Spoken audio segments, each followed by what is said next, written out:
Hello and welcome to my channel. I am Chayan Jain and today I'm going to introduce you to EFT. I'm going to talk about it in brief. Okay. So EFT or Emotional Freedom Technique as we call it is a tapping method. Tapping basically means when we basically touch upon various parts of our body and we talk about what we're going through or experiencing. Tapping basically helps us to regulate our emotions. We're going to talk about more. So it looks unusual or funny or confusing or even, mocking at one, or maybe for the first time when you do it. But gradually, as you experience it, you understand how it works and how effective this is. Now, EFT has its origins coming from 1990s where it really became popular through Gary Craig, who basically talked about how it works. He showed the world how it works. And sadly, he passed away in January 2026. But his work is basically inspired from acupressure, acupuncture, and the Chinese philosophy or the Meridian system that basically talks about energy flowing through the body, passing through the body, and regulating emotions. Let's talk more about it. Now, why do we use this EFT? EFT is basically used to, reduce our fear. It can help us to reduce our emotional discomfort. It can help us to regulate emotions. Now, when I talk about regulating emotions, it basically means that you feel a certain emotion like anger, shame, guilt, or anything, and that does not let you be the organic, the authentic you. So it sort of becomes a block for you. But when you do EFT or when you experience EFT, you may notice that the emotional intensity of that particular feeling or emotion like anger, shame, guilt, or anything will go down. It really, really reduces. Okay, so this is what EFT works really on. Now let me talk about the important note that I really want to share with you.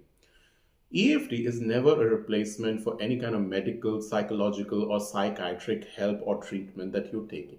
So never just let go your medicines without your doctor's advice and always consult your professionals for health conditions versus just relying on EFT.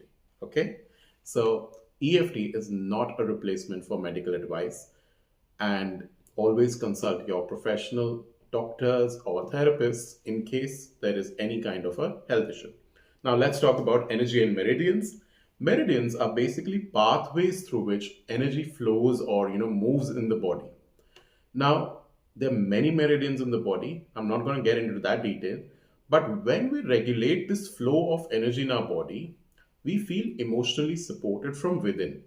We feel that our well-being is being enhanced as we go through this process of working on the energy through the meridian system with a technology called EFT. Okay, so what may happen when you start tapping with me, some of the emotions that have been under the carpet for a very long time in your life or some of the memories from the past may resurface. But there's nothing to worry. You can go on tapping on your points, and that's what is going to regulate them, reduce the intensity, and bring you comfort and balance. Okay, now in case there is an ab reaction or a situation where you feel, oh, intense emotions or intense memories, you can simply ground yourself. I'm going to talk about grounding in another of my videos, and you can proceed gently. So it's always taking your own responsibility and then doing EFT with me, right? Now, how to tap? So now let's talk about the points of tapping. The first point is below the little finger on the side of the hand. This is called the karate chop point, which is basically used in karate to chop things, right? So let's just take two fingers or three fingers of either hand and tap here very gently without hurting yourself. Very gently, subtly. The second point is on the eyebrow, not on the outside, but on the inside, on the forehead. So this is the point where your eyebrow ends. Next is the side of the eye, not too near, not too far, but the temple or the side of the eye. Under the eye, I have dark circles, so below the dark circles, very safely so that you don't hurt yourself. Below the nose, on the chin, on the collarbone. So collarbone is right here, so you can tap here. And then there's a point called underarm, which is next to your chest. I hope it's visible. And then when we tap on a lot of positive things, reframing, or when we talk about making choices, we tap on the crown, which is called the top of the head. 2 fingers, 3 fingers, whatever feels comfortable, very gently, very subtly. So these are the tapping points that we're going to explore when we tap together. So I'll see you in my next video where we will be tapping together. Subscribe now and share it with your friends.